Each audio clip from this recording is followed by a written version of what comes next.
ተናስልን ክቡራን ተመልካቾቻችን ከመሃል ሚዲያ የሰዓቱን ዜና ይዘን ቀርበናል። በቅድሚያም አበይት ነጥቦችን እንሆ።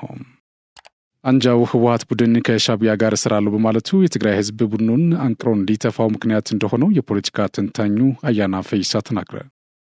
በመስዋዕትነት የተገኘውን ሰላም ማጽናትና መጠበቅ የሁሉም ኃላፊነት ነው ሲሉ የሰሜን ምዕራብ እዝ ዋና አዛዥ ሌተናል ጀነራል ብርሃኑ በቀለ ተናገሩ። የቀይ ባህር ተዋሳኝ ሀገራት አጀንዳ የቆየ ቢሆንም ኢትዮጵያ በግፍ የተወሰደባትን የቀይ ባህር ጠረፏን ሰጥቶ መቀበል መርህ ለማስመለስ ያቀረበችው ጥያቄ እንዳለ ሆኖ ጉዳዩን የሀያላን አጀንዳ ለማድረግ 24/7 እየሰራች መሆኑ ምንጮች ገለጹ። የጅቡቲ ኢትዮጵያውያንን የማስወጣት እቅድ ምክንያት ፖለቲካዊ እንደሆነና ሀገሪቱ በእቅዷ መሰረት በሺዎች የሚቆጠሩትን ስደተኞች ጨክና ታባረር እንደሆነ የምናየው ቢሆንም በእቅዷ ገፍታ ከሄደችበት በሷም ላይ የሚያስከትለው መዘዝ አለ ሲሉ ዶክተር አበባው ምናዬ ተናገሩ። ከውጭ በእስራኤል የተከሰተውን ሰደድ እሳት ተከትሎ ተዘግተው የነበሩ መንገዶች ዳግም መከፈታቸው ተገለጸ። ክቡራን ተመልካቾቻችን ከመሃል ሚዲያ እነዚህና ሌሎችንም ዜናዎች ይዘን ቀርበናል። ካፍታ በኋላ እንመለሳለን። ዩቲዩብ ቻናሉን ሰብስክራይብ እንዲሁም ይዘቱን ላይክና ሼር በማድረግ የመሃል ሚዲያ ቤተሰብ እንድትሆኑ በአክብሮት እንጋብዛለን። አብራችሁ ነው። ታላቅ የምስራች የትንሣኤ በዓል ምክንያት በማድረግ ከዲኤምሲ ሪል ስቴት ታላቅ ቅናሽ ተዘጋጅቷል። በካሬ 97,000 ብር ሲሸጥ የነበረው ወደ 78,000 ብር ለተወሰኑ ደንበኞች መቀነሳችንን ስንገልጽ በታላቅ ደስታ ነው። ባለ 1 መኝታ ከ430,000 ብር ጀምሮ፣ ባለ 2 መኝታ ከ620,000 ብር ጀምሮ፣ ባለ 3 መኝታ ከ750,000 ብር ጀምሮ ከ60% የረጅም ጊዜ የባንክ አማራጭ ጋር ማለትም 40% በ2 ዓመት ከ6 ወር ከፍለው ቤቶን የሚረከቡበት። አስተውሉ፣ እኛ ጋር ሲገዙ ቤት ብቻ አይደለም የምንሸጠው፣ የተንጣለለ የመኖሪያ መንደርም ነው። ለልጆ እንዲሁም ለአዋቂ ሁሉንም የሚያገኙበት ግቢ፣ የመዋኛ ገንዳ፣ የልጆች መጫወቻ ሜዳ፣ ላይብረሪ፣ የገበያ ማዕከል፣ ሜዳ ቴኒስ፣ ባይክ ኤሪያ፣ ይህን ሁሉ በአንድ ቦታ የሚያገኙበት ዲኤምሲ ሪል ስቴት። ለበለጠ መረጃ በ0990 274747 ወይም በ094611 2212 ላይ ይደውሉልን።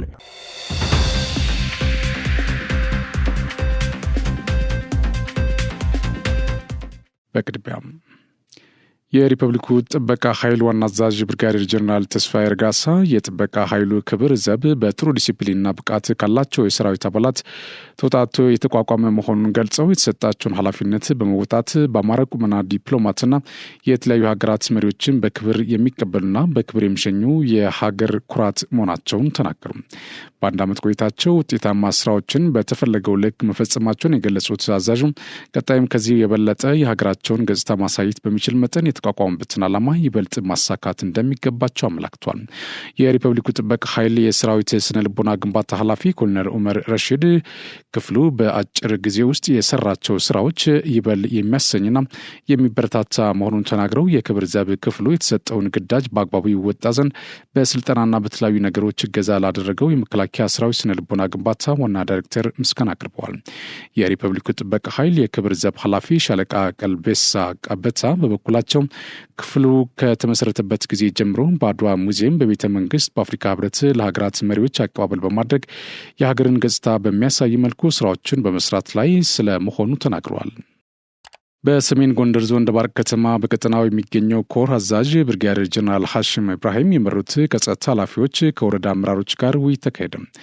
በጭፍን አስተሳሰብ በጥላቻ የተሞላው ጽንፈኛ ቡድን ህዝብን ከህዝብ በማጋጨት የአማራን ጥያቄ መልሳለሁ በሚለው ከንቱ ቅዠት የገዛ ወገኑን በመዝረፍና በመንግስት የልማት ተቋማት ላይ አደጋ በማድረስ በክልሉ ከፍተኛ ውድመት ማድረሱን ተናግሯል። በዞኑ ያለውን የጠላት ሴል አድኖ መያዝ፣ የመንግስት ሰራተኛ መዋቅሩን መፈተሽና ማስተካከል እንዲሁም የህዝብ ውይይት በማድረግ ለህዝብ ግንዛቤ መስጠት የዞኑ የጸጥታ ኃይል በራሱ ተቀናጅቶ ግዳጅ መፈጸም እንዲችል ማድረግ አለብንም ብሏል። የሰሜን ጎንደር ዞን ዋና አስተዳዳሪ አቶ ሸጋ ውቤ ጽንፈኛው ቡድን ባስከተለው ቀውስ የአካባቢውን ማህበረሰብ ሰላም ማደፍረሱን ገልጸው ሁሉም የመንግስት ሰራተኛ መዋቅሩ ከመንግስት ጎን በመቆም ጽንፈኛው ቡድን በምንም መመዘኛ ቢለካ ለአማራ ህዝብ ጥቅም የሌለው ዘራፊ ቡድን መሆኑን በግልጽ መረዳት እንደሚያስፈልግ አነስተዋል። በሌላ ዜና በመስዋዕትነት የተገኘውን ሰላም ማጽናትና መጠበቅ የሁሉም ኃላፊነት ነው ሲሉ የሰሜን ምዕራብ እዝ ዋና አዛዥ ሌተናል ጀነራል ብርሃኑ በቀለ ተናገሩ። ሌተናል ጀነራል ብርሃኑ በቀለ በማዕከላዊ ጎንደር ዞን ከአልፋ ሻወራ ወረዳ እንዲሁም ከጣቁሳ ወረዳና ከተማ አስተዳደር ከተውጣጡ ልዩ ልዩ የማህበረሰብ ክፍሎች፣ የሃይማኖት አባቶች እንዲሁም ወጣቶች ጋር በአሁናዊ አካባቢ ጸጥታ ሁኔታ ዙሪያም ተወያይቷል። ጽንፈኛው ኃይል ባለፉት ጊዜያት በክልሉ ህዝብ ላይ ኢኮኖሚያዊና ማህበራዊ ጉዳቶችን እንዲደርሱበት አድርጓል ያሉት የሰሜን ምዕራብ እዝ አዛዥ ሌተናል ጀነራል ብርሃኑ በቀለ ከንብረት ማውደምን ባሻገር ከማህበረሰቡ ባህል ያፈነገጡ አስጸያፊ ድርጊቶችም ይኸው ጽንፈኛው ኃይል ሲፈጽም ቆይቷልም ብሏል። ለክልሉ ሰላም ሆን ሰራዊቱ መስዋዕትነት ከፍሏል። በመስዋዕትነቱም የክልሉን ህዝብ ከከፋ ችግርና ሰቆቃ ታድጓል ያሉት አዛዡ ሌተናል ጀነራል ብርሃኑ በቀለ ከጸጥታ ኃይል ጋር ተቀናይቶ ሰላሙን ማጽናት ከሁሉም የማህበረሰብ ክፍል የሚጠበቅ ተግባር ስለመሆኑም ተናግሯል። ጽንፈኛው ኃይል የታሪካዊ ጠላቶቻችን ተልዕኮ ከማስፈጸም ውጭ ሌላ ዓላማ የለውም ያሉት የሰሜን ምዕራብ እዝ አዛዥ ክልሉን የብጥብጥና የትርምስ ቀጠና ለማድረግ ሲፈጸም የነበረውን የዘረፋና የውንብድና ተግባር ማሳያ ባህሪው ነው ብሏል። የሰላምን አስፈላጊነት፣ የጦርነት አስከፊነት ማስተማር እንዲሁም በተሳሳተ መንገድ ነፍጥ አንግበው ጫካ የገቡትን መክሮ መመለስ ከሀገር ሽማግሌዎች፣ ከሃይማኖት አባቶችና ከምሁራን የሚጠበቅ ተግባር መሆኑን ያሳሰቡት ሌተናል ጀነራል ብርሃኑ በቀለ ከዚህ ውጭ ፍላጎቴን በኃይል አሳካለሁ የሚል ኃይል እንደተለመደው የማያዳግም እርምጃ ይወሰድበታል ብሏል። የውይይቱ ተሳታፊዎች በበኩላቸው የተገኘው ሰላም ተጠናክሮ እንዲቀጥል ከጸጥታ ኃይሉ ጋር በቅንጅት ለመስራትና የሚጠበቅባቸውን ሁሉ ለመወጣት መዘጋጀታቸውን ተናግረዋል። የሰሜን ምስራቅ እዝ ቡርቃ ማሰልጠኛ ማዕከል ተተኪ 100 መሪዎች በአስተሳሰብና በክህሎት የመሪ መንፈስን ተላብሰው ውጊያን አቀናጅተው መምራት እንዲችሉ 100 መሪዎችን እያፈራ እንደሚገኝ የኮሩ ምክትል አዛዥ ኮሎኔል ጣይር ሶአሊ ገልጸዋል።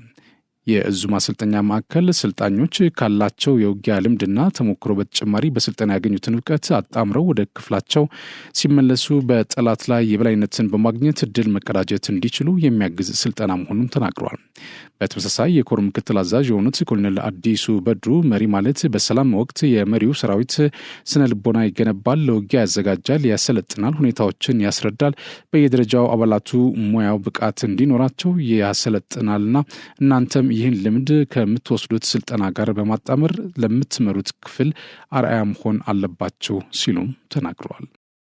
የቀይ ባህር ተዋሳኝ ሀገራት አጀንዳ የቆየ ቢሆንም ኢትዮጵያ በግፍ የተወሰደባትን የቀይ ባህር ጠረፏን ሰጥቶ መቀበል መርህ ለማስመለስ ያቀረበችው ጥያቄ እንዳለ ሆኖ ጉዳዩን የሀያላን አጀንዳ ለማድረግ 24/7 የሰራች መሆኑን ምንጮች ገለጹ። እንደ ምንጮች ገለጻ በዚህም ዛሬ የቀይ ባህር ፖለቲካ ከቀይ ባህር ጠረፍ ተዋሳኞች ተላቆ አሜሪካና የቻይና ጉዳይ ሆኗል ነው የተባለው። በአሜሪካ የሚመራው የቀይ ባህር ካምፕ ለሶማሌላንድ የሀገርነት እውቅና እስከ መስጠት የሚደርስ ሲሆን፣ በተቃራኒው በቻይና የሚመራው ካምፕ በበኩሉ በሶማሌላንድ የማትሻር የማትገሰስ የሶማሊያ መንግስት የግዛት አካል ነች የሚል አቋሙን አንግቦ አይቀሬ ለሆነው ፊልሚያ ዝግጁ እንደሆነ ተመላክቷል። በዚህም ሶማሊያ፣ ግብጽ፣ ሩሲያ፣ ጅቡቲና ኤርትራ ከቻይና ጎን የመሰለፍ ዕድላቸው ከፍ ያለ ሲሆን እስራኤል፣ ዩናይትድ አረብ ኤምሬትስ፣ እንግሊዝና የአውሮፓ አህጉር ሀገራት ከአሜሪካ ጎን መሰለፋቸው እየለየለት መጥቷል። ኢትዮጵያን ከጎኗ ለማሰለፍ የወሰነችው ቻይና ጅቡቲ ለኢትዮጵያ የቀይ ባህር ጠረፍ እንድትሰጣት ጥያቄ ማቅረቧን ተከትሎ ጅቡቲ አዎንታዊ ምላሽ እንዳሰጥ ለማግባባት የግብፁ አብዱልፈታህ አልሲሲ ወደ ጅቡቲ ያቀኑ መሆናቸው ይታወሳል። ከጅቡቲ ፕሬዚዳንት እስማኤል ኦመር ግሌህ ጋር ውል ከያዙበት መካከል አንደኛውና ቀዳሚው ጉዳይ ጅቡቲ ለኢትዮጵያ የባህር ጠረፍ እንዳሰጥ በማግባባት የቀይ ባህር ጉዳይ የቀይ ባህር ጠረፍ ተዋሳኝ ሀገራት አጀንዳ እንዲሆን መሆኑ ታውቋል። ግብጽ ከቻይና ጋር መሰለፏን ያረጋገጠችው አሜሪካ በበኩሏ የአሜሪካ የንግድና የጦር መርከቦች በሲዩዝ ካናል ያለምንም ክፍያ በነጻ መተላለፍ ይፈቀድላቸው የሚል ጥያቄ በማቅረብ ግብጽን አጣብቂኝ ውስጥ እንድትገባ አድርጋታል። ግብጽ የአሜሪካን ጥያቄ አሜን ብላ ከተቀበለች ከቻይና በኩል ተመሳሳይ ጥያቄ እንደሚቀርብላትና አሻፈሪኝ ካለች ደግሞ በቀጣይ ኢትዮጵያ በአባይ ወንዝ ላይ ለምትገነባው ግድብ አቤት ማለት የማትችልበት ሁኔታ ይፈጥራል ነው የተባለው። የሆነ ሆኖ የእስካሁን ሻዕቢያና የአልሲሲ የሴራ ጉዞ ስሌት እና እውቀት የጎደለው በመሆኑ ሀገራቱ ከኢትዮጵያ ጋር ተግባብቶ ለመኖር ታሪካዊ ሀብቷና ርስቷ የሆነውን አሰብ መመለስና አልሲሲም በአባይ ጉዳይ ላይ የናይል ቤዝን ኢኒሼቲቭ አባል ሀገራት በሰጡት ውሳኔ ከመቀበል በቀር ምንም አማራጭ እንደሌላቸው ተንታኞች እየገለጹ ነው። ኢትዮጵያ አሁን እያስመዘገበች ያለው የልማት ስራና ያለፈችባቸው ከባባድ ሁኔታዎች ወደፊት አቅሟን ያመላከተ ነው ሲል የፖለቲካ ተንታኙ አያና ፈይሳ ገለጸ። ጸረ ኢትዮጵያ አቋም ያላቸው ሀገራት የኢትዮጵያን አሁናዊ አቅምና የዲፕሎማሲ ጥግ እየተረዱ በመምጣታቸው የኢትዮጵያን ወደ ጦርነት የመክተት ፍላጎት እንዳላቸው አሁናዊ ስነ ልቦናቸው ያመለክታል ሲል ተንታኙ ተናግሯል። ይሁን እንጂ ኢትዮጵያ ጉዳይን በሆደ ሰፊነት መያዟና ከዓለም አቀፍ ማህበረሰብ ተናበን በመስራታችን እያስጨነቃቸው እንደሆነም ነው የተናገረው። ስለሆነም ወደ ጦርነት የሚያስገባ ነገር ሊኖር አይችልም። ገፍቶ ከመጡ ግን የኢትዮጵያ ዝግጁነትና የመመከት አቅም ከፍተኛ እንደሆነ ይሰማኛል ሲል ተናግሯል። ተንታኙ የአማራ ብሔራዊ ንቅናቄ የኤርትራን ሀገር የመሆን እውቅና አስመልክቶ አልሰጥም ብሎ በሰጠው መግለጫ አንዳንዶቹ ትግራይን የጦርነት ቀጠና ለማድረግ ተፈልጎ ነው የሚል ጥያቄ ቀርቦለት የሚከተለውን ምላሽ ሰጥቷል። አው ጦርነት ይነሳል የሚል ስጋት ሳይሆን እንደው ጀነራሊ ያሉት ነገሮች አመላካቾች ጨምረዋል በፊት ከነበርንበት ማለት እንችላለን። ሙሉ በሙሉ ጦርነት ይነሳል የሚል ድምዳሜ ላይ አልደረስኩም። ጦርነት እንዲነሳ በጣም ችኮላ ላይ ያሉ አካላት እንዳሉ አውቃለሁ። ሰስቴን ማድረግ የማይችሉ ማለት ነው። ጦርነት ለነሱ እንደ እርሻ ግብአት እንደ ሰብል ስብሰባ የደረሰ ማሳ መስሎ የሚታያቸውና ታጥሮባቸው ሄደው የሆነ ነገር ለመሰብሰብ የሆነ ነገር ለማትረፍ የቸኮሉ ያህል ጦርነት ላይ በጣም የተንገበገቡ አካሎች አሉ። because ያቀነባበሩት ነገር ብዙ ተያይዞ ሊቆም የማይችል የእምቧይ ካብ ነው እና እሱ እንደው አለ በሚባልበት ደረጃ ላይ ቶሎ ዘለን ብንገባ እኮ የሆነ ተስፋ አለው የሚል ነውና I think መንግስትም ይሄንን አዌር ነው ኢትዮጵያ መንግስት ለዛ ነው ካቦቻቸው የተንገራገጩ እንደሆነ ስለሚያውቅ በራሱ ታይም ነው ወደ ጦርነት የሚገባበት መንገድ ባይኖር ይመረጣል። መንግስት ይመርጣል። ባይዘው ሲኖርህ ኮሽታም አትፈልግም፣ ጸጥታ ነው የምትፈልገው። ሲኖርህ ማለት ተስፋ ሲኖርህ፣ አቅም ሲኖርህ፣ ፖቴንሻልህ ነገ እየመጣ ሲሆን ባለፈው ጥቂት አመት ውስጥ ብቻ $86 ቢሊዮን ጂዲፒ ወደ 200 ምናምን ዶላር ጂዲፒ ከ10ኛ ወደ 5ኛ ደረጃ ኢኮኖሚ በአፍሪካ ላይ የምታድግ ከሆነ ሲግኒፊካንት የሆኑ የባህር በር ጥያቄን የመሰሉ የብሪክስን ኢንቮልቭመንት የመሰሉ እንደዚህ አይነት የሆኑ ቪዚቢሊቲ ኢንተርናሽናሊ የሚፈጥሩልህ አይነት ነገሮች ማሳየት ስትጀምር ያው ኢንተርናል ኮንፍሊክት እንደነ ትግራይ ጦርነት አይነት በጣም በጣም ዲዛስተረስ ይሆን በመልቲ ቢሊዮን ዶላር ዋር አድርገ ጸጥታ ችግር በኦሮሚያ በአማራ ክልል ላይ በብዙ ቦታ እየተቸገርክ ኮቪድን የሚያክል ቻሌንጅ እያለፍክ የዩክሬን እና የራሺያ ጦርነት ዓለምን ባናወጠበት ዘመን እንደዚህ አይነት ሰርጅ ማሳየት ከቻልክ እንደዚህ አይነት ኢምፕሩቭመንት የማሳየት እድል ካለ better days are ahead የሚል መንፈስ ያለው መንግስት ይመስለኛል። አሳች በተወሰነ ደረጃ እንቁላል የተሸከመና ጭድ የተሸከመ ምለው ነገር አለ። እንቁላል የተሸከመ ነጠር ዘለል ይያለ ነው የሚሄድ፣ ጭድ የተሸከመ ነጠር ዘለል ይያለ ነው የሚሄድ። ቢወድቅ አንስቶ መሸከም ነው ምን ችግር አለ? ጭድ ነው። እንቁላል የተሸከመ ቢወድቅ አንስቶ አይሸከመው፣ ማብሮት ቁጭ ነው የሚለው የሚያለቅሰው።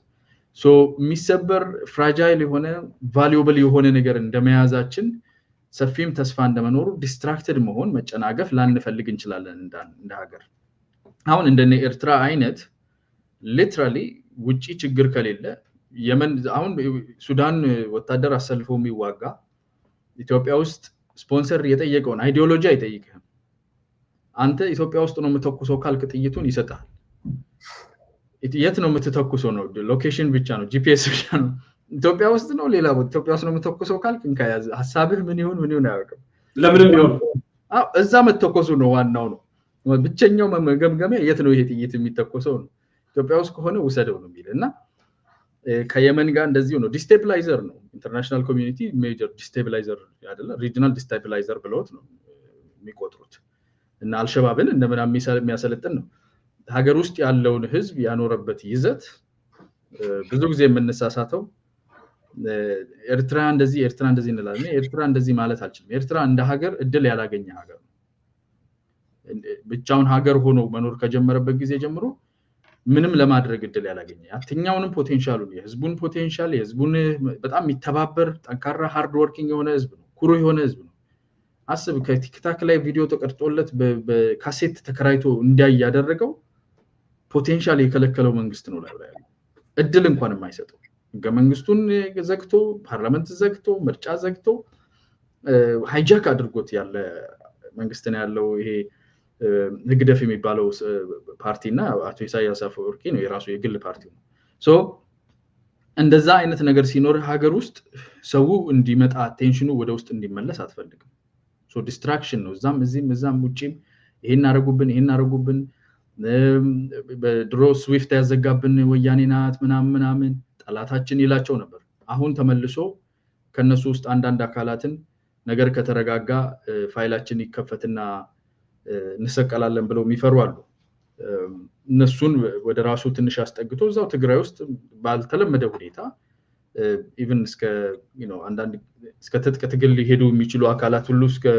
ተቃዋሚዎች እየተፈጠረ ያለበት ሂደት ነው አጌንስት ቲፒኤልኤፍ በእነሱ ምክንያት እየተፈጠረ ያለው ሶ እነኝን አይነት ነገሮች ያጭራልና ኦሬዲ እንዲተኮስ የላካቸው ጥይቶች እንዲያሰለጥኑ የላካቸውን ኮማንዶ ያሰለጥናሉ ተብሎ አማራ ክልል ውስጥ ያስገባቸውን ትግራይ ላይ ኦሬዲ ዲል አድርጎ አብረው ወርቅ ሲሰሩ የነበሩ ጀነራሎች ጋር ያደረገውን ትስስር እቺን ያያያዛትን እንደምንም ያያያዛትና በግብጽ እርዳታ ነው ያው የግብጽ ኢንትረስት ነውና ግብጽም ደግሞ በእንትን በማስቲካ ያጣበቀችው አላያንስ አለ አንዴ ሶማሊያ ስትነቀል ተመልሳታለች የሆነውን እየነቀለ ጅቡቲ ምናምን እየመላለሰች እንደምንም ብላ ኢትዮጵያ ላይ የሆነ እንትን ለምታ እሱ ያለ ጸጥታው ሳይረጋጋ ባላንስ ሳይመጣ ምክክር ሳይደረግ ላደርግ የሚለው ኃይል ቶሎ አሁኑኑ በደረሰልኝ ነው የሚለው ሰፖርት የሚያደርግበት ኢኮኖሚ የለውም በሰው በተውሶ ነው በነግብጽን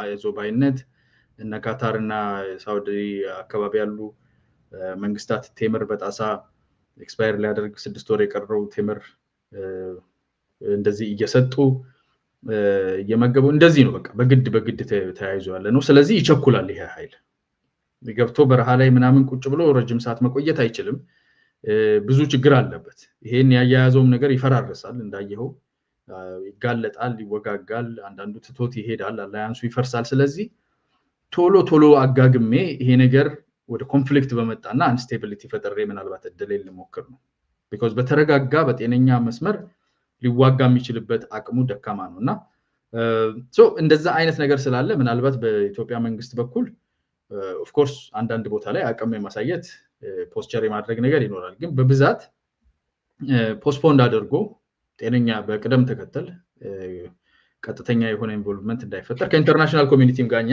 ስቴክሆልደር ነን ዝም ብለን በጥባጭ አይደለንም እነሱ በበጥባጭ ነው የተመዘገቡት እኛም ራዘር ስቴቢሊቲ እንዲኖር ፓርትነር ነን ሶማሊያ ላይ አልሸባብ አይሲስ እንዳይፈነጭ ፓርትነር ነን ራሱ ሻቢያ የሚያሰለጥናቸው አልሸባቦች እንድንገታ በተለይ ምስራቁ ዓለም ከኛ ጋር አብሮ ይሰራል በተወሰነ ደረጃ ለስቴቢሊቲ ኮኦርዲኔሽንም ነን ሰፊ ከአፍሪካ ሁለተኛው ፖፑሌሽን እና አምስተኛው ኢኮኖሚ ነን ስለዚህ ከኛ የሚጠበቀው ከታላቅ የሚጠበቅ ስለሆነ ተረጋግተን ነው የምንሰራው ተናበን ነው የምንሰራው ከኢንተርናሽናል ኮሚኒቲ ጋር አልፎ ተርፎ ሲመጣ ግን ቅድም እንደተባባል ነው እሱ የራሱ የሆነ አካሄድ ይኖረዋል አሁን ደርሷል እንደዛ ብዬ አላስብም የማይሆን ነገር ከመጣ ግን አይ ቲንክ ከበቂ በላይ ዝግጁነት አለ ኢንተርናሽናል ኮሚኒቲውም ባይ ዘ ዌይ በሽታ ነው የሚያው ግን ዝም ብሎ ይሄ ድንበር ላይ ድንጋይ መወራወር ሳይሆን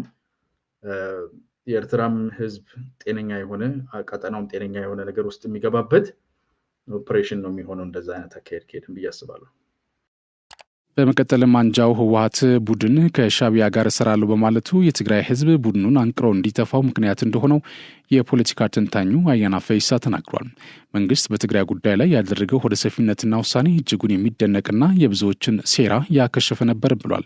በተለይ የትግራይ ህዝብ በራሱ የአንጃው ህወሓት ማንነት እንዲረዳ ያደረገበት መንገድ ትልቅ የዲፕሎማሲና የፖለቲካ ስኬት ነው ሲል ተናግሯል።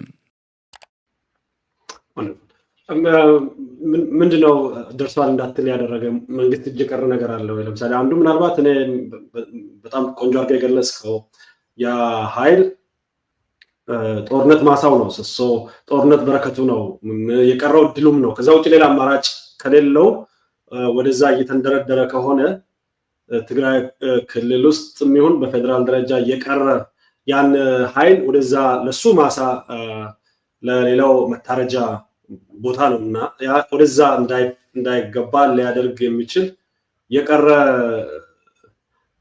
መሳሪያ አለ ወይ ማን እጅ ላይ ነው ያለው? አሜን ፌደራል መንግስት እንግዲህ ስታደሰው ወረደን መቀበሉ ምን አንዱ ነው ብዬ ልውሰድ። ሌላ የቀረው ነገር አለ ወይ በፌደራል መንግስት በኩል ትግራይ ባለው በዛ ኃይልም ይሁን አሁን በጊዜያዊ አስተዳደርም ይሁን አሁን አውትሳይደር ቢመስልም በአዲስ ፓርቲ እየመጣ ካለው ኃይል ይሁን ወይ ከዲያስፖራ ይሁን ማን እጅ ላይ ምን ቀርቷል? ያን ሴቭ ሊያደርግ የሚችል አይ ትግራይ የጦርነት አውድማ እንዳትሆን የትግራይ ህዝብ ቆርጧል። ይሄንን እኮ ቀደም በመለይ ሚዲያ ላይ ከመናወራውና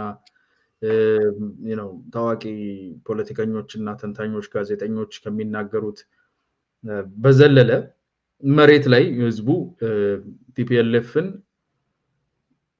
ጉዱን ሸፍነን የሚያደርሰውን ጉዳትም ችለን የኛው ነው ብለን የሄድንበት መንገድ አለ።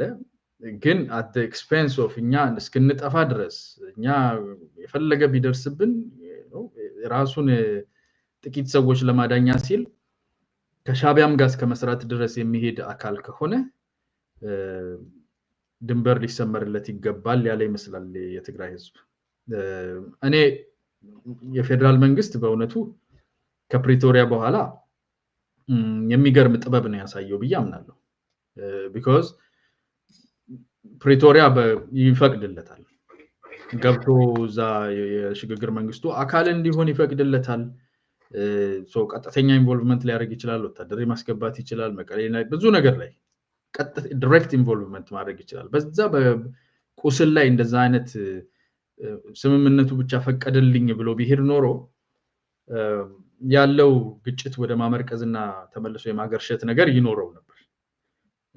ሌሎችም ኃይሎች አዳኝ መስለው ለመምጣት የሞከሩት ይሳካላቸው ነበር። ኋላ ላይ በተለያየ ትንኮሳ ጌታቸው ረዳ ላይ በሚደረገው ነገር የጊዜያዊ አስተዳደሩ ስኬታማ እንዳይሆን በተሰሩ አሻጥሮች በተለያዩ ስራ ውስጥ የፌደራል መንግስት ዘሎ ቀጥታ እንዲገባ በጣም ፈልገው ነበር።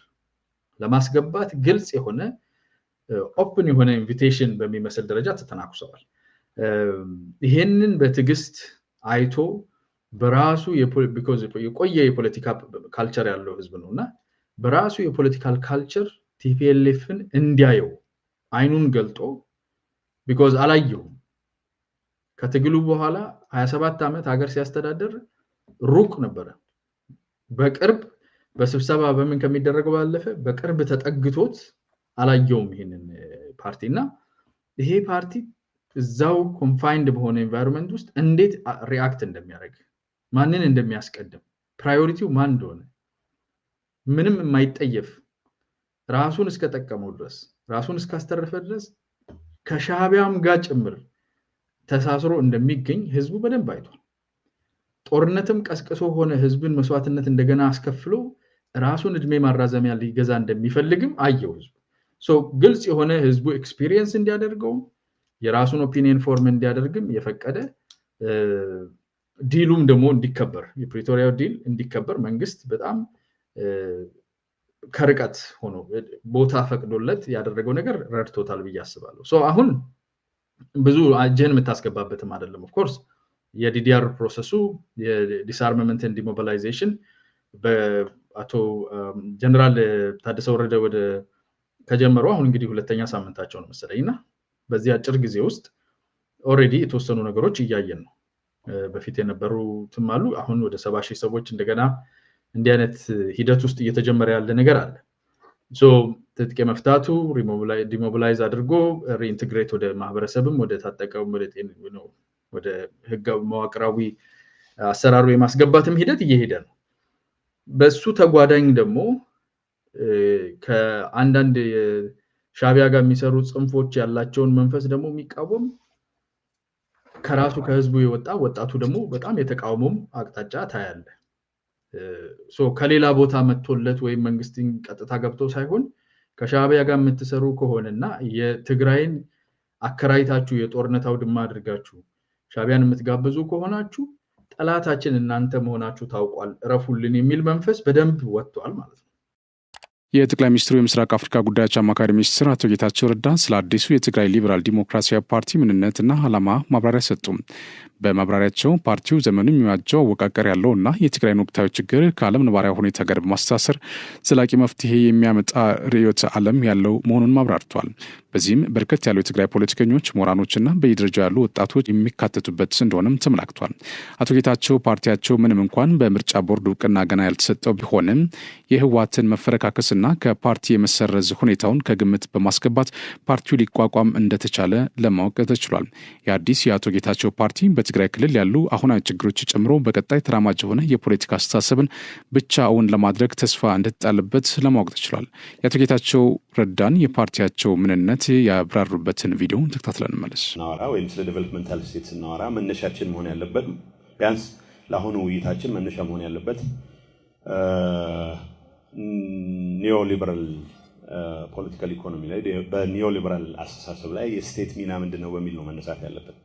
ምክንያቱም የዴቨሎፕመንታል ስቴት የሚባለውን ልማታዊ መንግስት የሚባለውን ዲፋይን የሚያደርገው ካራክተሪስቲክ የመንግስት ኢኮኖሚ ውስጥ ያለው ሚና ነው።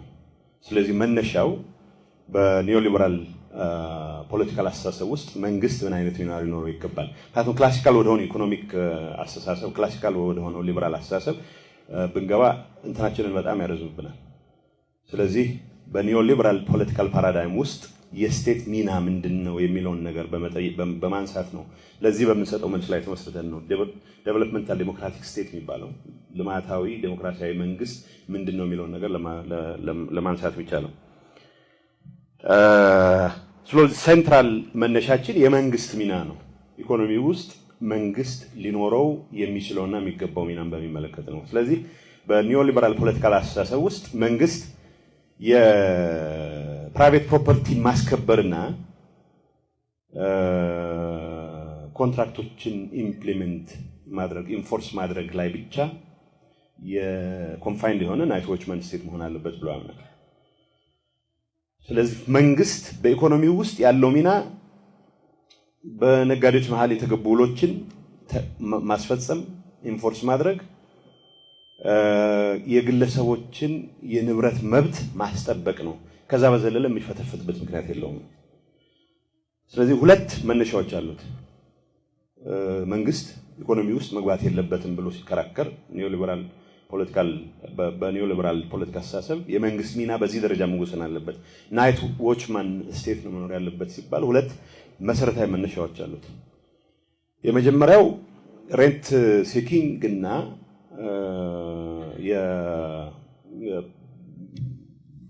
የሰዎች ኔቸር ስግብግብነት ኔቸር ራሱን ችሎ የመንግስትን ሚና እንዲገድም ማድረግ መቻል አለበት የሚል አስተሳሰብ ነው። ይሄ የፖለቲካል ኢኮኖሚ አስፔክቱ ነው። የፖለቲካል ኢኮኖሚ አስፔክት አንድ መንግስታት በኢኮኖሚ ውስጥ በሚገቡበት ሰዓት ሁሉም ራሽናል አክተርስ ናቸው። ራሽናል አክተርስ ደግሞ ግሪድ ላይ የተመሰረተ ባህሪ ነው ያላቸው። ሰልፍ ኢንትረስት ፕሮሞት የማድረግ የራስን ጥቅም ሁሌም የማስቀደም አዝማሚያ የመንግስታትም የግለሰቦችም የሁሉም አክተሮች ነው ኢኮኖሚ ውስጥ። ስለዚህ በመጀመሪያ ደረጃ የመጀመሪያው እንዳልኩት ፖለቲካል ኢኮኖሚው በሬንት ሲኪንግ ትንሽ ስለ ሬንት ሲኪንግ እና ስለ ሬንት ክሪኤሽን የተወሰነ ነጥብ ማንሳት ያስፈልጋል። ሰዎች ሲያመርቱ አንድ ነገር ሲሰሩ ወይም ቴክኖሎጂ ሲፈጥሩ ወይ ዕቃ ሲያመርቱ ትርፍ ለማግኘት የሚጠቀሙበት መንገድ ፕራይስ በማርጂናል ኮስት ላይ ተመስርቶ ሴት የሚደረግ ፕራይስ አለ። ኦቨር ኤንድ አባቭ that part the opportunity cost of የአሴት ነው ትርፍ የሚገኘው። ምርት በማምረት ላይ የተመሰረተ ትርፍ የማግኘት እንቅስቃሴ በኢኮኖሚክ ፓርላንስ ሬንት ክሪኤሽን ነው የሚባለው። ሬንት ክሬት ታደርጋለህ። ሰዎች ምንም አይነት ፕሮዳክሽን ውስጥ ሳይገቡ ከመንግስት ጋር ባላቸው ቁርኝት ምክንያት ሪሶርስ ሲቀራመቱ ግን ሬንት ሲክ ያደርጋሉ ነው የሚባለው። ኪራይ ሰበስባሉ የሚባለው ማለት ነው። አሁን ኪራይ መሰብሰብ የሚባለው በጣም አቢዩዝድ የሆነ ኮንሰፕት ነው። በየቦታው ሲሰሙ ኪራይ ሰብሳቢ ምን ማለት እንደሆነም በማትረዱበት ደረጃ ነው። በጣም የተዘበራረቀ ትርጉም ነው የሚሰጠው። በተግባር ግን የተሰነ ኢኮኖሚክ ኮንሰፕት ምንድነው? ሰዎች በሰሩት ነገር ላይ ተመስርተው ከማርጂናል ኮስቱ በላይ ሴት በሚያደርጉት ፕራይስ ላይ ተመስርተው የሚያገኙት ፕሮፊት እንደተጠበቀ ሆኖ ይሄ ሬንት ክሪኤሽን የሚባለው ነው። ከዛ ውጭ ከመንግስት ጋር ባለ ቁርኝት ምክንያት መንግስት የተፈጥሮ ሬንት የማከፋፈል እድሉ ስላለው ያንን ሬንት የመሰብሰብ እንቅስቃሴ ቴንደንሲ ነው ሬንት ሲኪንግ ይባላል። ስለዚህ ማንኛውም የግል ጥቅሙን ብቻ የሚያሳድድ አክተር ባለበት ኢንቫይሮንመንት ውስጥ ከመንግስት ጋር መጠጋት ሬንት ኮሌክት ከማድረግ ጋር ብቻ ነው የሚያያዘው የሚል አሳምፕሽን ነው የኒዮሊበራል አሳምፕሽን። ስለዚህ መንግስት በኢኮኖሚ ውስጥ ያለው ሚና በጨመረ ቁጥር የሚያከፋፍለው ሬንትም ጭምር እየጨመረ ስለሚሄድ በዛኑ ልክ በመንግስትና በዜጎች መካከል ያለው ግንኙነት የፓትሮኔጅ ግንኙነት ነው የሚሆነው፣ የደንበኝነት ግንኙነት ነው የሚሆነው። አንዱ አካኪ አንደኛው ታካኪ ነው የሚሆነው። ስለዚህ ከክልል አይነት ግንኙነት ስለሚኖር መንግስት በኢኮኖሚ ውስጥ ሚናው በጨመረ በገዘፈ ቁጥር ሬንት የማከፋፈል ስልጣኑን ተጠቅሞ ለደንበኞቹ ለተመረጡት ደንበኞቹና አገልጋዮቹ ብቻ ኪራይ የሚያከፋፍልበት ስርዓት ይፈጠራል። ይሄ ማለት ኢኮኖሚው በማርኬት ቢገዛ ኖሮ ሊኖረው ይችል የነበረ ኮምፒቲሽን ዲስቶርት ያደርጋል። ስለዚህ የመንግስት ሚና በጨመረ ቁጥር ኢኮኖሚ ውስጥ ያለው ሚና ዲስቶርሽን ነው የሚል የሚያዛባ ነው። ማርኬቱ ማከፋፈል ያለበትን ሪሶርስ ኤፊሺየንትሊ ማከፋፈል ያለበትን ሪሶርስ ያዛባል የሚል አሳምሽን ነው። ስለዚህ መንግስት ከኮንትራክት ማስከበር እና ፕራይቬት ፕሮፐርቲ የግል ንብረት ከመጠበቅ አልፎ ሌሎች የተወሰበሰቡ የኢኮኖሚ እንቅስቃሴዎች በገባ ቁጥር ማርኬትን ያዛባል ነው። ኤፊሺየንት አሎኬሽን ኦፍ ሪሶርስስ የሚባለውን ያዛባል የሚል ነው። የመጀመሪያው በፖለቲካል ኢኮኖሚ ላይ ተመስርቶ የሚቀርበው ሐሳብ ይሄ ነው። እንግዲህ ያልኩት የሬንት እና የራሽናል ቾይስ ቲዮሪ መነሻዎች ናቸው። ስለዚህ የፖለቲካል ኢኮኖሚ የሚገልጹ ናቸው። ስለዚህ አንድ ስቴት from the political economy point of view either rent create ከማድረግ ውጪ ሬንት ኮሌክት በማድረግ ሬንት ሲክ በማድረግ ቴንደንሲ ውስጥ ይጠመዳል። ሁለተኛ ደረጃ ራሽናል አክተር ስለሆኑ ዜጎችም ኢንዲቪጁዋልስ የሚሆኑ መንግስት ሁሉም የግል ጥቅማቸውን የሚያሳድዱ በመሆናቸው ግንኙነታቸውም የግል ጥቅምን ፕሮሞት ከማድረግ ጋር የተያያዘ ስለሚሆን ራሽናል አክተርስ ናቸው። በፓትሮኔጅ ላይ የተመሰረተ ግንኙነት መፈጠሩ አይቀርም። ስለዚህ መንግስት ኢኮኖሚ ውስጥ ያለው ሚና በገዘፈ ቁጥር የሚያከፋፍለው ሀብትና ሪሶርስ በጨመረ ቁጥር ገበያውን የሚያዛባ አሬንጅመንት ይፈጠራል ነው። ይሄ ነው በመነሻው። ሁለተኛው ከኮምፒቲሽን ጋር የተያያዘ ነው። ኮምፒቲሽን ምንድነው? በኒዮሊበራል አስተሳሰብ ማርኬቶች ፓሬቶ ኤፊሽንት ናቸው። ያ ማለት አንዱ ሀብታም ለመሆን የሚያደርገው እንቅስቃሴ ሌላውን በማድሄት ላይ የተመሰረተ ነው የሚሆነው። you cannot በተቻለ መጠን ኢንፎርሜሽን አሳይሜትሪ የሚባል ያው ዝርዝሩ ኢኮኖሚክስ ውስጥ ላለመግባት ጥንቃቄ ያደርጋለሁ። ግን ምንድነው በፓሬቶ ኤፊሽንት ነው አንድ ስርዓት ስንል አንድን ሰው ሀብታም ለማድረግ ነሰሰርሊ ያኛውን ማድሄት የለብህም። ኮምፒቲቲቭ በሆነ ማርኬት ኢንቫይሮንመንት ውስጥ አንድ ሰው ነሰሰርሊ ያኛውን በማድሄት ላይ ተመስሎ ዜሮ ሳም ከሆነ ካልኩሌሽን ውጪ ማክበር ይቻላል የሚል አስተሳሰብ አለ። ይሄ አስዩም የሚያደርገው ሁሉም አክተርስ ተመሳሳይ እቃዎች ያመርታሉ የሚል ነገር አሳምሽን ይኖራል። ሁሉም አክተሮች በተመሳሳይ ጉዳዮች ላይ ተመሳሳይ ኢንፎርሜሽን አላቸው የሚል ነገር ግምት ውስጥ ያስገባል። ግን በአንደር ኖርማል ሰርከምስታንስ እንደዚህ አይነት የኢንፎርሜሽን እኩልነት የለም። ለምሳሌ ለኔ ጃኬት መሐሪ ያለውን ፍላጎት በደንብ ከሆነና ለሱ ሹራብ ያለኝን ፍላጎት እሱም ከሆነ ድርድራችን ስኪውድ ነው in my favor። ምክንያቱም ለኔ ኮት ያለውን ከፍተኛ ጉጉት አውቃለሁ፣ እኔ ለሱ ሹራብ ያለኝን ጉጉት ግን በፍጹም አያውቅም። የመደራደር አቅማችን ስኪውድ in my favor ነው። አሳምሽኑ ፓሬቶ ኤፊሺየንሲ ያለ ሲል ኒዮሊበራል ኢኮኖሚ ፓራዳይም ገበያው ውስጥ እኩል ኢንፎርሜሽን አክሰስ ያላቸው እኩል አክተርስ አሉ ማለት ነው። እኩል ኢንተረስት ያላቸው ተመሳሳይ እቃዎችን የሚያመርቱ አክተርስ አሉ ማለት ነው። ግን ላይፍ በዛ መልኩ ፌር አይደለም። ወይን የሚያመርቱ ሰዎች የመኖራቸውን ያክል ስንዴ የሚያመርቱ ሰዎች ይኖራሉ። ስለዚህ ትራንዛክሽን መኖር ይችላል አለበት። ስንዴና ዋይን ማን በየትኛው ኢንፎርሜሽን ላይ ተመስርቶ ማን የተሻለ አድቫንቴጅ ይኖረዋል የሚለው ነገር አልቲሜትሊ ማርኬት በተፈጥሮ ማርኬት በብልሁን የሚመራውና ራሱን የቋራ ኦሜድላ ክፍለ ጦር በማለት የሚጠራው የጸረ ሰላም ኃይል ክንፍ ከነ ሀብቴ ወልዴ ከሚባለው አደረጃጀት ወጥቶም ወደ ደረጀ የሚባል ጽንፈኛ ቡድን አመራር ለመግባት ከጫፍ መድረሱ ምንጮች ገለጹ። ጽንፈኛ ቡድኑ እርስ በራሱ በመተላለቅ ከጀመረበት ወዲህ በርከት ያሉ የቡድን አመራሮች የተገዳደሉ ሲሆን አሁንም በደረጀ በላይ በሚባለውና ሀብቴ ወልዴ በሚባሉ ጽንፈኛ ቡድን አመራሮች መካከል የተፈጠረው ግጭት እየከረመ መምጣቱ ምንጮች ገልጸዋል። በዚህም ከሀብቴ ወልዴ ቡድን በተሰነዘረ ጥቃት ምክትሉን ከፍ ያለው ደሴን ያጣው ደረጀ በላይ ደም በደም ካልሆነ በምንም አይጠራም በማለት በሀብቴ ቡድን ላይ በተለያዩ መልኩ ዘመቻ ከፍቶ ይገኛል። ደረጀ በሀብቴ ላይ ከከፈተው ውጊያ በተጨማሪ በከፍ ያለው ደሴ ሞት ያኮረፈ የሀብቴ ተከታዮችንም ወደ ራሱ ለማስኮብለል በህቡ ሰፊ ስራዎች እየሰራ ይገኛል። በዚህም በከፍ ያለው ደሴ ሞት ምክንያት ከሸጋው ጌታቸውና ሀብቴ ከሚባሉ ጋር ያለመግባባት ውስጥ የገባውን ብልሁን የተባለ የቡድኑን መሪ ከራሱ ጎን አሰልፎታል ሲሉ ምንጮች ገልጿል። በዚህም ብልሁን የሚመራው ታጣቂ ይዞ ወደ ደረጀ ቡድን ለመግባት እንቅስቃሴ መጀመሩም ታውቋል። ይህም ይሳካ ዘንድ ብልሁን ሸጋው ወደኛ አይምጣ የሚል ተቃውሞ እያሰማ ያለ ሲሆን ውስጥ ለውስጡን ደግሞ ከደረጀ ጋር ታጣቂውን ከነመሳሪያ ይዞ የሚወጣበትን ሁኔታ እያመቻቸ ይገኛል። ብልሁን ተሳክቶለት ከነታጣቂው ወደ ደረጀ የሚገባ ከሆነ ያኔን ሀብቴ ውድቀት እንደሚረጋገጥም ለምንጮች የደረሳቸው መረጃ አመላክቷል። ይህ እንዲሆን ደረጀ የሚባለው ጽንፈኛ ያለ የሌለ አቅሙን ተጠቅሞ ወደ ብልሁ ኃይል ታጣቂውን እያስጠጋ እንደሚገኝም ለማወቅ ተችሏል። የ5 ሚሊዮን ኮደርስ ስልጠና ኢትዮጵያውያን በተለያየ የዓለም ሀገራት የርቀት ስራ የሚያገኙበትን እድል እየፈጠረ መሆኑን የስራና ክህሎት ሚኒስትር ሙፈሪያት ካሚል ገለጹ። ኢትዮጵያ ከተለያዩ ሀገራት ጋር የስራ ስምሪት ስምምነት መፈራረሟን የገለጹት ሚኒስትሯ በበጀት ዓመቱ 9 ወራት ለ344,000 ዜጎች የውጭ ሀገር የስራ እድል መፈጠሩን ጠቁሟል። የ21ኛ ክፍለ ዘመን አርቲፊሻል ኢንቴሊጀንስ የሚጠይቀውን ስርዓት ትምህርት በመቅረጽ ወጣቶች የዲጂታል ቴክኖሎጂ ክህሎት እንዲኖራቸው የደረገ መሆኑን ገልጿል። የ5 ሚሊዮን ኢትዮጵያውያን ኮደርስ ስልጠና ወጣቶችን የዲጂታል ቴክኖሎጂ አቅም በማላቅ ከተለያዩ ዓለማት የርቀት ስራ እድል እንዲፈጠር አድርጓልም ነው ያሉት። በስልጠናው የሚሰጡ ኮርሶች ዓለም አቀፍ እውቅና የሚያስገኙ መሆናቸውን ገልጸው 45,000 ዜጎች በተለያዩ ሀገራት የርቀት ስራ እንዲያገኙ ማገዙን ሚኒስትሯ ለኢትዮጵያ ዜና አገልግሎት ገልጸዋል።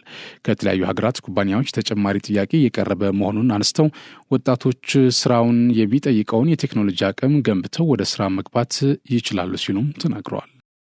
ባለፉት 3 ዓመታት በኢትዮጵያ ለሰብአዊ ድጋፍ በሚል የገባ እርዳታ ስንዴ አለመኖሩን ከአደጋ ስጋት ስራ አመራር ኮሚሽን ኮሚሽነር አምባሳደር ዶክተር ሽፈራው ተክለማርያም ገለጹ።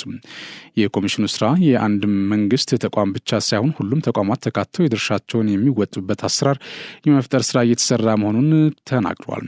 ህብረተሰቡ ለአደጋ ተጋላጭ እንዳይሆን መጠንቀቅ፣ የተከሰተው አደጋ ጉዳት እንዳያደርስ የማምለጥና የመመከት እንዲሁም አማራጭ መፍትሄዎችን መውሰድ የአደጋ ስጋት አይበገሪነት ግንባታውን ለማሳካት አስተዋጽኦ እንዳለውም ገልጿል። ሰብአዊ ድጋፍ በራስ አቅም ለመሸፈን ቀድመን መያዝ ያለብንን ክምችት በመያዝ ለሚከሰቱ ማንኛውም ችግር ቀድሞ ለመድረስ እንደሚሰራም አመላክቷል። የአደጋ ስጋት ጉዳዮች ድንበር ወሰን እንደሌላቸው የገለጹት ኮሚሽነሩ ከሀገር አልፎ ዓለም አቀፍ ትብብር እንዲሁም ተቋማት እርስ በርሳቸው ተቀናጅተው የሚሰሩበትን ስርዓት የሚጠይቅ እንደሆነም አንስቷል። ተረጂነት፣ ጠባቂነትና ጥገኝነት ጎጂ የሆኑና ክብርን የሚነኩ ነጻነትን የሚነኩና ሉዓላዊነት የሚሸረሽሩ መሆናቸውን ለማስገንዘብና ለማግባባት ሰፊ ስራዎችን በመስራት ወደ 20 ሚሊዮን የሚሆኑ ዜጎች ጨምሮ የመንግስት መዋቅሮችን ያሳተፈው ውይይት መካሄዱን ገልጿል። ውይይቱን ተከትሎ የማጥራትና የመለየት ስራዎች በመስራታቸው የሰብአዊ ድጋፍ ፈላጊ ቁጥር መቀነሱም ወደፊትም እየቀነሰ ሊሄድ እንደሚችል አመላክቷል። በፌዴራል ደረጃ ኮሚሽኑ የቅድሚያ ድጋፍ የሚሹ ዜጎችን እንደሚያግዝ አንስተው ሌሎችን ክልሎች እንደሚሸፍኑም ጠቁሟል። በዚህም ወደ 9 ክልሎች አሁን ላይ ኮሚሽኑ ምንም አይነት መደበኛ የሰብአዊ ድጋፍ እንደማይልክና የድጋፍ ፈላጊ ቁጥር እየቀነሰ በመምጣቱ በራሳቸው አቅም እየሸፈኑ መሆናቸውን ተናግረዋል። ኮሚሽኑ ተፈናቃይ ላለባቸው ክልሎች እገዛ እንደሚያደርግ በተለይም ትግራይ፣ አማራ፣ አፋርና ሶማሌ ክልሎች አጋር አካላትንም በማሳተፍ መደበኛ ድጋፍ እንደሚደረግላቸው አመላክቷል። ባለፉት 3 ዓመታት ለሰብአዊ ድጋፍ ተብሎ ከውጭ የገባ ስንዴ የለም ያሉት አምባሳደር ሽፈራው በራስ አቅም ያለውን ሀብት በማንቀሳቀስና ህብረተሰቡን በማሳተፍ የሰብአዊ ድጋፎች እየተሸፈኑ መሆናቸውን አንስተዋል።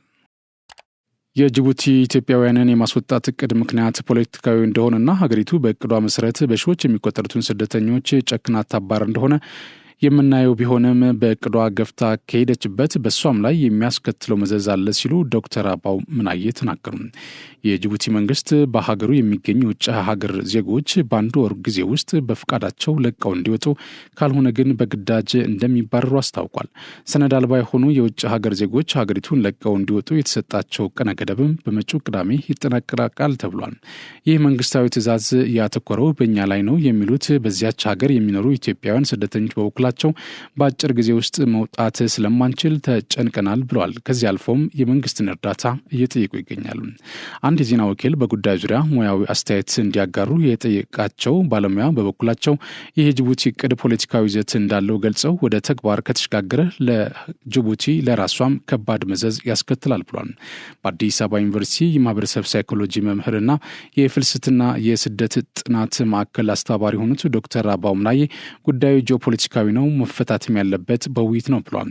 አክሎም ብዙ ጊዜ እንደምናየው እንዲህ አይነት ውሳኔ የሀገራት ፖለቲካዊ ግንኙነት ነጸብራቅ ነው። ዲፕሎማሲያዊ ግንኙነቶች በሰዎች ፍልሰት ላይ ከፍተኛ ተጽዕኖ አላቸው። መልካም ግንኙነት ሲኖርህ የሌላ ሀገር ዜጎችን ትንከባከባለህ። አሉታዊ ግንኙነት ሲኖርህ ደግሞ የሌላውን ሀገር ዜጋ ታስወጣለህ። የጅቡቲም አንዱ ምክንያት ይሄ ሊሆን ይችላል የሚል ትንታኔ ሰጥቷል። ሁለተኛው ምክንያት ደግሞ በሱዳን በኩል ያለው የፍልሰትና የስደት በር አሁንም እንዳለ ቢሆንም ብዙ ችግር ገጥሞታል። ስለሆነም ከኢትዮጵያ የሚነሱ ፍልሰተኞች ወደ ጅቡቲ መስመር አቅጣጫ ቀይረዋል። ይህ መስመር በጣም ተጨናንቋል። አሁን ከሌሎች በበለጠም ይህ በፍልሰተኞች ፍሰት ጅቡቲን ሊያስመርራት ይችላል። ነገር ግን አሁን ጅቡቲ ውጡልኝ ያለችው ነባር ፍልሰተኞች ናቸው፣ አዳዲሶቹ አይደሉም። ይህ ደግሞ ነገሩን ፖለቲካዊ ያደርገዋል ሲል አብራርቷል። ምሁሩ ፖለቲካዊ ምክንያት ምንድን ነው ለሚለው ጥያቄ የኢትዮጵያ የወደብ አማራጮችን መፈለግና በጅቡቲ ወደቦች ላይ ጥገኛ ላለመሆን የሚደረገው ጥረት ያስደነግጣታል። ኢትዮጵያ ደግሞ አማራጮችን እያፈላለገች ነው ያለችው ሲሉ ተናግሯል። ከኢትዮጵያ በጣም ከፍተኛ ገቢ ሲያገኝ የነበረ ሀገር ኢትዮጵያ የሌሎች ሀገራት ወደቦችን ለመጠቀም ስታማትር ይደነግጣል። ለምሳሌ ኢትዮጵያ ከኤርትራ ጋር ሰላም የፈጠረች ጊዜ ለጅቡቲ አስደንጋጭ ነበር። ኢትዮጵያውያኑ ኤርትራ ላይ ወደብ ካገኙ ጥለውኝ ይሄዳሉ ነው የምትለው ሲሉ አብራርቷል። ስለዚህም ስደተኞች የማባረር እቅድ ትርጉሙ ሌላ ወደብ አታማተር፣ እዚህ ቆይልኝ፣ ካማተርክ ግን እኔ ደግሞ ያለችኝን ዱላ እወረውራለሁ እንደማለት ነው። ይህን ዱላ ትወረውራለች ወይ የሚለውን የምናየው ቢሆንም ከተወረወረ ግን ለሁለቱም ሀገራት ጎጂ ነው የሚሆነው ሲሉ ተናግሯል። ዶክተር አበባው ምናዬ በእርግጥ የተወሰኑ በየመንገዱ የምታገኛቸውን ምስኪኖች ከመንገድ ለቃቅማ ልታስወጣ ትችላለች። የኢትዮጵያውያን ግብረ መልስ ለመመዘንና ለማየት የሚደረግ ማስፈራሪያ ነው የሚመስለኝ። ሆኖም ከኢትዮጵያ በኩል ይፋዊ የሆነ ግብረ መልስ አልተሰማም እስካሁን ሲሉ አክሏል። ውሃና መብራት ከዚህ ነው የሚቀርብላት፣ ጫትም ጭምር። ሀገሪቱ በኢትዮጵያ ወደብ ኪራይ ገቢ ላይ በእጅጉ ጥገኛ ናት። የጅቡቲ ዜጎች ድሬዳዋ ድረስ እንደፈለጉ ነው የሚኖሩት። እነዚህ ጥቅሞች እያገኙ የኢትዮጵያን ዜጎች ላስወጣ ማለቷ ለማስፈራራት ነው እንጂ የሚመስለኝ የሚተገበር መሆኑን እጠራጥራለሁ ሲሉ ምሁሩ አብራርተዋል። እነዚህ ጥቅሞች ወደ ጎን አድርጋ ለምን እንደዛ እንዳሰበች ሊገባኝ አልቻለም ያሉት ዶክተር አባው የሚታሰብ ነገር አይደለም፣ እቅዷን በተገብረው እኛም እንጎዳለን፣ ግን ጅቡቲ ላይ የሚያስከትለው መዘዝ የበለጠ ነው የሚሆነው ብሏል። ባለሙያው በሰጡት ምክር ሀሳብም በጅቡቲ ከ250 ሺህ እስከ 300 ሺህ ኢትዮጵያውያን እንደሚኖሩ ነው የሚገመተው። ይህ ማለት ከጅቡቲ ሕዝብ 1/5 ያህል እንደማለት ነው። ከዚህ ውስጥ አብዛኛው የማጓጓዝ አቅም ከየት ታመጣለች? ስደተኞች ከመደንገጥ ይልቅ ይህንን ሁሉ ሰው እንዴት በተደራጀ መልኩ ከሀገር ሊያስወጡት እንደሚችሉ ማየት ነው የሚሻለው። በጅቡቲ አቅም ስደተኛውን እንዴት አድርገው ነው አደራጅተው ወደ ሀገሩ ሊመልሱት የሚችሉት? የኢትዮጵያ መንግስት ይህ እቅድ ጉዳት ስለሚያስከትል ከጅቡቲ መንግስት ጋር መወያየት ነው ያለበት ሲሉ ተናግሯል። ይህ ፖለቲካዊ ሪአክሽን ነው፣ ጂኦፖለቲካዊ ነው፣ መፍትሄውም ውይይት ነው ሲሉ አክሏል። ከኢትዮጵያ በኩል ግፊት ቢደረግ ጅቡቲ እቅዷን ዳግም የምታጤነው ይመስለኛል። ቁጭ ብለው መወያየት ያስፈልጋልን ብሏል።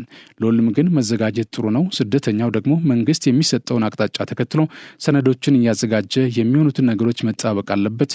የጅቡቲ መንግስት ጨክኖ ይህን እርምጃ የሚወስድ ከሆነ ኢትዮጵያ ብዛት ያለውን ተመላሽ ስደተኛ ለመቀበል መዘጋጀት አለባት ሲሉም ምክር ሀሳባቸውን አጠቃለዋል። የቤት ስራ አልሰራሽም በሚል በአንዲት ተማሪ ላይ ተገቢ ያልሆነ ቅጣት የፈጸመችው መምህርት በቁጥጥር ስር ዋለች።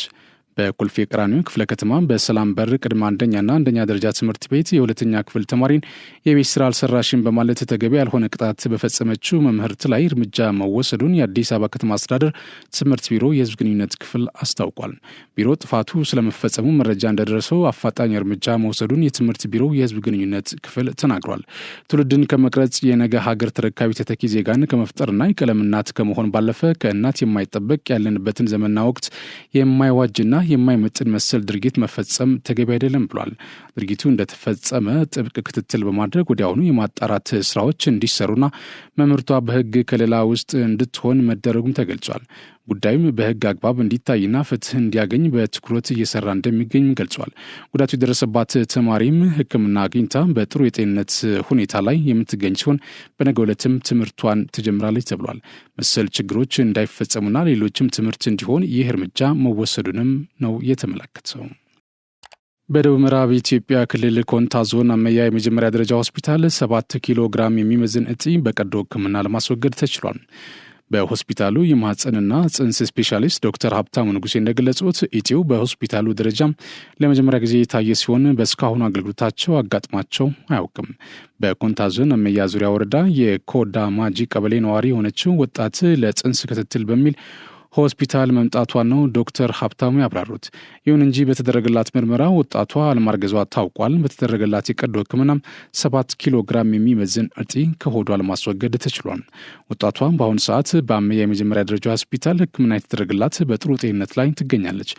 የአመያ መጀመሪያ ደረጃ ሆስፒታል ከቅርብ ጊዜ ወዲህ ቦርዱ በሚሰጠው ሁለንተናዊ ድጋፍ የአገልግሎት አሰጣጡን እያሻሻለ መምጣቱም ተመላክተዋል። ታላቅ የምስራች የትንሣኤ በዓል ምክንያት በማድረግ ከዲኤምሲ ሪል ስቴት ታላቅ ቅናሽ ተዘጋጅቷል። በካሬ 97,000 ብር ሲሸጥ የነበረው ወደ 78,000 ብር ለተወሰኑ ደንበኞች መቀነሳችንን ስንገልጽ በታላቅ ደስታ ነው። ባለ 1 መኝታ ከ430,000 ብር ጀምሮ፣ ባለ 2 መኝታ ከ620,000 ብር ጀምሮ፣ ባለ 3 መኝታ ከ750,000 ብር ጀምሮ ከ60% የረጅም ጊዜ የባንክ አማራጭ ጋር ማለትም 40% በ2 ዓመት ከ6 ወር ከፍለው ቤቶን የሚረከቡበት። አስተውሉ፣ እኛ ጋር ሲገዙ ቤት ብቻ አይደለም የምንሸጠው፣ የተንጣለለ የመኖሪያ መንደርም ነው። ለልጆ እንዲሁም ለአዋቂ ሁሉንም የሚያገኙበት ግቢ፣ የመዋኛ ገንዳ፣ የልጆች መጫወቻ ሜዳ፣ ላይብረሪ፣ የገበያ ማዕከል፣ ሜዳ ቴኒስ፣ ባይኬሪያ፣ ይህን ሁሉ በአንድ ቦታ የሚያገኙበት ዲኤምሲ ሪል ስቴት። ለበለጠ መረጃ በ0990 274747 ወይም በ094611 2212 ላይ ይደውሉልን። ኤቨን ፎርድ የተሰኘው አሜሪካዊ ጎልማሳ ለ27 ዓመታት በስራ ገበታው ላይ ሲቆይ ለአንድም ቀን ቀርቶ አያውቅም። የ54 ዓመቱ ኬቪን ፎርድ የዕድሜውን ግማሽ የሰራበት መስሪያ ቤት ደግሞ የበርገርና ሌሎች ምግቦች አቅራቢ የሆነው በርገር ኪንግ ነው። ፎርድ ለ27 ዓመታት በስራው ላይ ሲቆይ ታዲያ አንዲትም ቀን በረፍትም ይሁን በህመም ምክንያት ከስራ ገበታው ውጭ ሆኖ አያውቅም ይላሉ ከዩኤስ ቱዴይ የተገኘው መረጃ። በእነዚህ ዓመታት ኬቪን ፎርድ ከባድ ህመም አጋጥሞት የማያውቅ ሲሆን የህመም ስሜቶቹ ቢኖርም በዛው በስራ ቦታ መቆየቱን ይመርጣል። ሰው የዘራውን ያጭዳል እንዲሉ ታዲያ የታታሪውን ሰራተኛ ኬቪን ፎርድ ትጋት የተመለከተው መስሪያ ቤቱና የስራ አጋሮቹ በስራው ላይ ላሳየው ጥንካሬና ብርታት እውቅና ሊሰጡት ወስናሉ። በጎርጎሲያኑ 2022 መጀመሪያዎቹ ወራት አካባቢ ህይወቱን የቀየረው አጋጣሚም ተከሰተ። በጥቃቅን የስጦታ እቃዎች የተሞላ አነስተኛ ቦርሳ ነበር የተሰጠው። ኬቪን ተንቀሳቃሽ ስልኩን ያነሳና ይህንን ስጦታ ለዓለም ለማሳየት ይወስናል። የፊልም ማመልከቻ ትኬቶችና ሌሎችም የሚገኙበትን ይህን ቦርሳ እየከፋፈተ ምስጋናውን በፈገግታ እየገለጸ ይታያል። ይህንን ተንቀሳቃሽ ምስል የኢንተርኔት ላይ ይጭኗል። ይህንን ምስል ታዲያ ከ2 ሚሊዮን በላይ ሰዎች ይመለከቱታል። ነገር ግን በኢንተርኔት ላይ በተንቀሳቃሽ ምስል የተመለከቱት ሁሉ እውቅናው የእሱን ትጋትና ልፋት የሚመጥን እንዳልሆነ የብዙዎች እምነት ነበር። ብዙዎችም ለትጋቱና ታማኝነቱ ልናበረታታው ይገባል በማለት ድጋፍ ለማድረግ ይወስናሉ። የኬቪን ፎርድ ልጅ የሆነችው ሰሪና የገቢ ማሰባሰቢያ ወይም ጎፈንድሚ ገጽ ከፈተች። በዚህ ድጋፍ በ2022 ዓመት አጋማሽ ላይ ከአሜሪካውያንና ሌሎች ሀገራት ዜጎችም በተደረገ ርብርብ 450,000 የአሜሪካን ዶላር በላይ ገንዘብ ተሰበሰበለት። ገንዘብ ችግር ለነበረበት ኬቪን ፎርድ ይህ ትልቅ አጋጣሚ ህይወቱን ቀይሮለታል።